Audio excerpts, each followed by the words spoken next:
Hi, I'm Ray Vashtar. Thanks for coming to my virtual show here with OKEQ. Thank you for supporting me and supporting Oklahomans for Equality.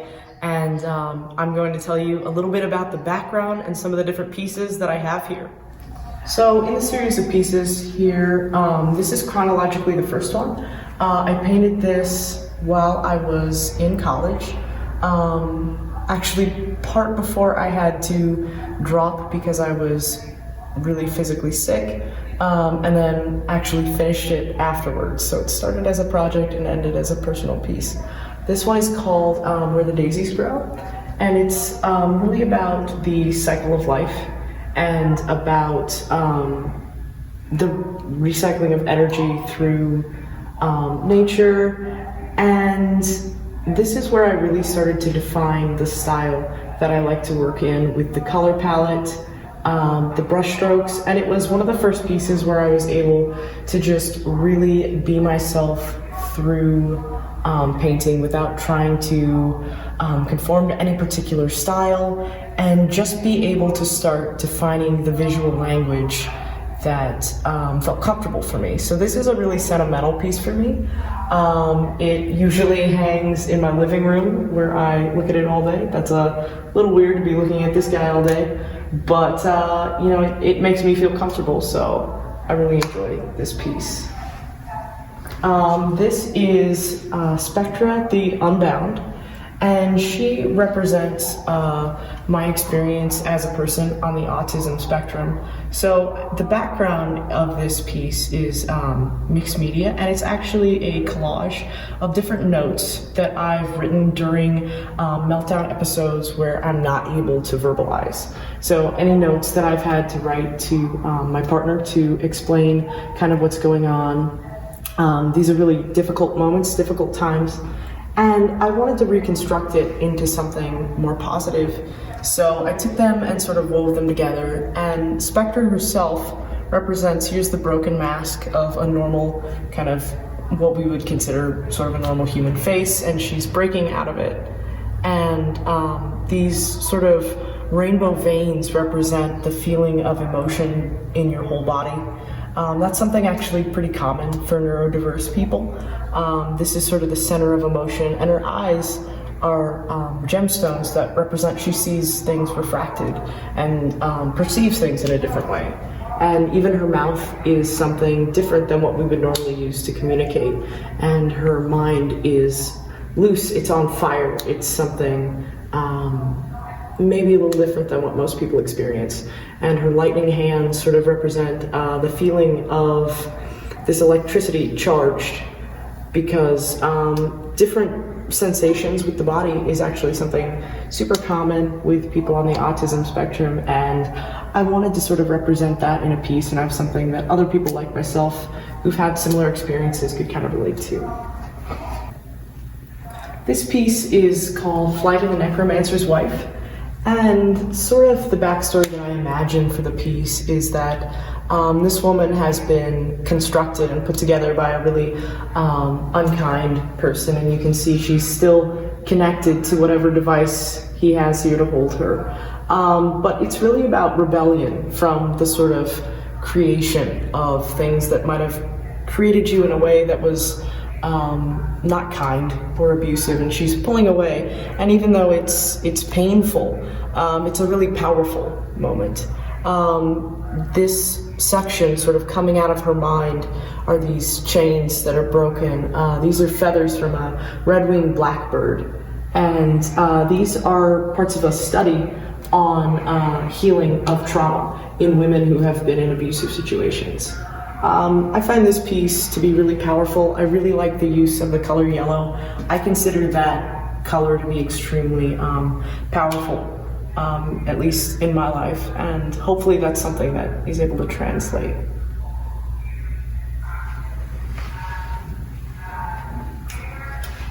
This is a piece called The Night Savior, and it's another piece where I've interpreted something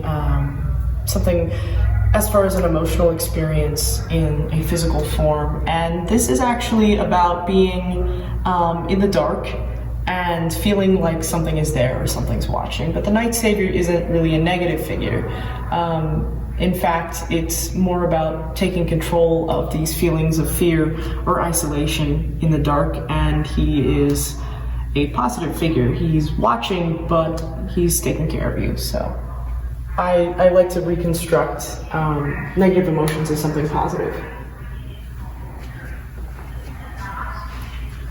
This piece is called Mind Not to Scale, and it's really about the feeling of everything in your head not exactly fitting inside. It's both a physical and a emotional or mental sensation. Things are overwhelming, and you can see all the branches of what's been inside of this head being twisted and almost constrained to this box as they expand outwards. And I consider this piece really about the freedom of thought and the freedom of emotion, as he's given up whatever form didn't really serve him and is now able to fill out all of the thoughts and feelings he wants to explore.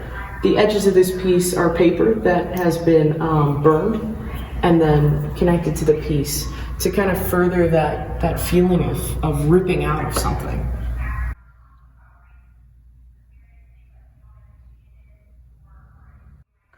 This piece is called Haha no Ai, or Mother's Love in Japanese, and it's based on a concept I read about where when an individual hasn't had a nurturing parent in their life, they're often left with an emotional void where they're unable to have an internal monologue that's really nurturing or positive to themselves. And I wanted to sort of provide this figure that would be able to step in for people in that situation. So here's this creature, and she's really a spiritually powerful figure with all this swirling sort of energy in her body. And she has a pouch like a kangaroo, and it's full of apples that she's coming to give you. And in the background, there's sort of a cobbled together wind chime. And I like to imagine the breeze rolling over that area and hearing this and feeling really comfortable as the sun sets. And it's meant to be just a really restful and peaceful piece for anybody who might need that in their life. This piece is called Crawl, and a lot of times I like to work with images that I let come to me intuitively versus starting with a concept and trying to figure out how I want to display it. So really this kind of goes the other way. I made this image, and it's really more of a sensation than a something that can be verbally described, which I think art really lends itself to. I think one of the great things about art is that it doesn't have to be verbal. So some of the influences of this piece is I was always really fascinated by insects as a child, and I just really I wanted to merge some of these images together. And this one is really just me enjoying being able to experiment with media. Watercolor is not something I use a lot, and this was a really fun piece to make. So this piece is called Open-Minded, and it's a mixed media piece that I spent a long time working on, and it's really about those, similar to some of the other pieces, it's about mental or emotional sensation that's difficult to verbalize. You can see that instead of a traditional head where the brain or the mind might go, this figure has something sort of exploded, and it's these different areas sort of represent different experiences. This is the black lightning that I sometimes experience as a sensation when things are really nerve-wracking or tense.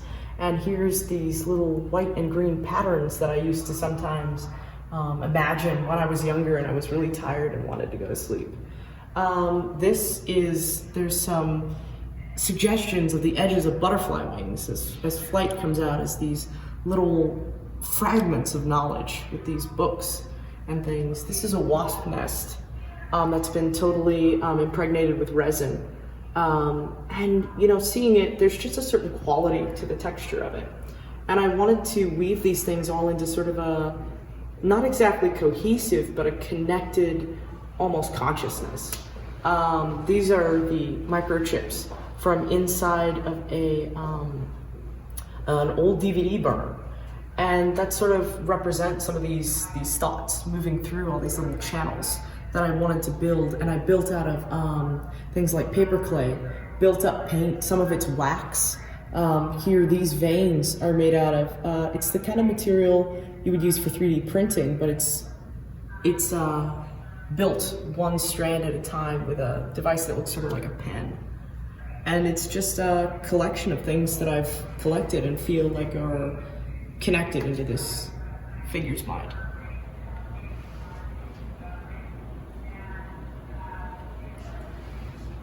So this piece is primarily made of resin. It's called I Only Have Nightmares, which for the longest time, most of my dreams were actually nightmares. I experienced only about 1 or 2 positive dreams before a certain age, and most of the dreams that weren't really negative were at least really bizarre.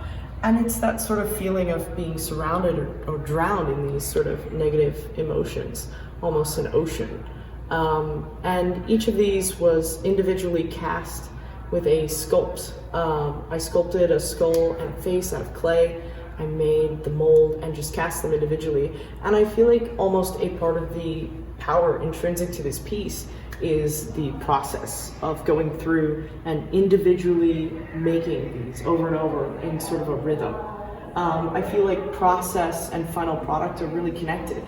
And so this is definitely one of those pieces. Then the color over the top is really thick acrylic paint as it drips and connects and makes almost slime-like ligaments in between the faces. This piece is called Scars of Adolescence, and it started as sort of a self-portrait about the physical features that I started feeling really dysphoric about when I was about 12 or 13, and I sort of knew that my body wasn't what I wanted it to be. And I really felt like I have some lines on my teeth from when I wasn't able to eat very well when I was a kid and I wasn't growing well. I had this haircut that everybody sort of made fun of as a boy's haircut. And, it started that way. And eventually it sort of evolved into this processing piece for a lot of different things I felt really insecure about. I just sort of distorted it more and more. And this one it's really sort of a container for things that I've felt negatively about, but also it's a way to look forward and change things. It says, I wish my best was better. And that's sort of a feeling that I've reiterated to myself throughout these difficult times when I always felt like I was trying really hard and it wasn't ever good enough. But I think being able to make my best better has been able to push me forward. And so this piece is sort of an emotional one and sort of a piece that I really used to process things, but I think it's also something that people can identify with and see some of their own things that maybe they see as flaws. But I think being able to make this into a piece that's something that is going to be appreciated and seen as something that is aesthetically something you want to look at is almost a way to reclaim and give a different power to these things that you used to look at in the mirror and think, wow, I wish that wasn't there. And I think that's a really powerful part of doing sort of different styles of portraiture. So this piece is called Soft Place to Land, and it has sort of a long backstory. One of the things that I experienced during times of really intense stress is a feeling of derealization, which is a kind of dissociation where reality seems not real or distorted or behind a thick pane of glass. And one of the ways I've been able to cope with the anxiety of that is going to a quiet, dark place, closing my eyes, and going through this process where I take control of the derealization by going to the checkout counter of a hotel and literally checking out of reality as it is and being able to control sort of what I experience after that. And once during one of those experiences, a really difficult time, when I checked out, I found myself with these 3 figures. And most of the time, dissociation is a really negative experience, and any of these intrusive images are often scary. But these three figures were just sort of there for me. They just sort of spent time with me, and things were okay. And this piece is really a way to sort of give some life to that. And it says, I'm done asking the world for permission. I'm asking myself for forgiveness. And it's really about taking control back of the things that maybe we find negative about ourselves. And instead of trying to conform, being kinder to ourselves because, maybe we didn't deserve to treat ourselves so harshly. And I feel like that sort of aspect of things that have been mentally really difficult are really connected to that feeling for me. And so this is really literally a soft place to land for me, to be able to look at this and see these friends and be a little bit kinder to myself about those difficult portions of my life. So similarly, this piece is a symbol of dissociation. This is a figure that I call the Weaver, and it's based on a time when, again, it was a dissociative state, when I felt like there were sort of these wings over my eyes and these things on my fingers, and it was really weird, but I decided to sort of explore that whole concept. And this is, I call her sort of a demigod who controls these connections between different states of reality. And I feel like giving shape to things that are sort of scary experiences is a way to process them in a way that's very real.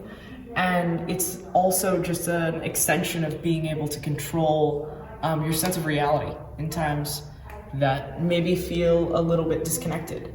So the Weaver isn't really a negative figure. She's just doing her job, which is connecting different planes of reality. And so I feel like it doesn't necessarily have to be scary to experience reality differently or disconnectedly. Maybe that's just a part of you doing its job.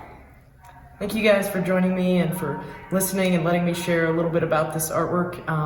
If you want to, you can follow me on Facebook and on Instagram. And if you want to contact me or see any of my other work or get details about what kind of work that I do, you can go to my website at artsaflame.com. Thank you again.